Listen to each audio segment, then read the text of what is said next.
पश्चिम Asia में जारी जंग के बीच एक ऐसी खबर सामने आई है जिसने पूरे इलाके की राजनीति को हिला कर रख दिया है। इजराइल ने ईरान को ऐसा घाव दिया है जिसकी गूंज लंबे समय तक सुनाई दे सकती है। आदाब, नमस्कार, आप देख रहे हैं मंथन टुडे। मैं हूं आपके साथ उज़मा।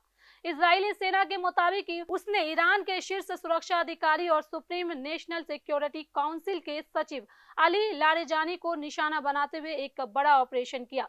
इसके साथ ही बासिज प्रमुख गोलमरेजा सुलेमानी भी इस हमले में मारे गए। शुरुआत में यह दावा इजराइल की तरफ से किया गया था, लेकिन अब ईरान ने भी इस खबर की पुष्टि कर दी है। ईरान जैसे यह खबर सामने आई, ईरान में गुस्से की लहर दौड़ गई। कारण साफ है, अली लारेजानी सिर्फ एक नेता नहीं थे, बल्कि सत्ता के सबसे ताकतवर चेहरों में गिने जाते थे। उन्हें ईरान के सुप्रीम लीडर अली खामेनेई के बाद सबसे प्रभावशाली नेताओं में माना जा रहा था। ईरानी सरकार के मुताबिक इस हमले में लारेजानी के बेटे और कई सुरक्षाकर्मी भी मारे गए हैं।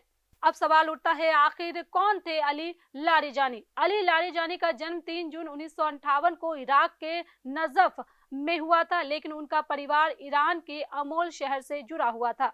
उनका परिवार इतना प्रभावशाली था कि एक समय उसे ईरान का कैनेडी परिवार तक कहा गया। उनके पिता मिर्जा हाशिम अमोली एक बड़े इस्लामिक विद्वान थे। उन्होंने शादी की फरीदेह मोतिहारी से, जो इस्लामिक क्रांति के प्रमुख विचारक मुर्तजा मोतिहारी की बेटी है।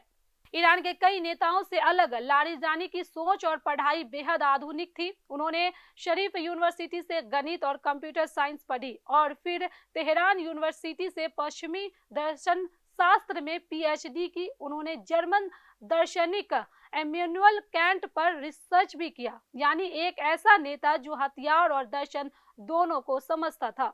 1989 की इस्लामिक क्रांति के बाद उन्होंने इस्लामिक रेवोल्यूशनरी गार्ड कॉर्प्स में काम किया। बाद में वह राजनीति में आए और कई अहम पदों पर रहे। 2005 में राष्ट्रपति चुनाव लड़ा, लेकिन जीत नहीं सके। फिर भी उसी साल उन्हें देश का मुख्य परमाणु वार्ताकार बनाया गया।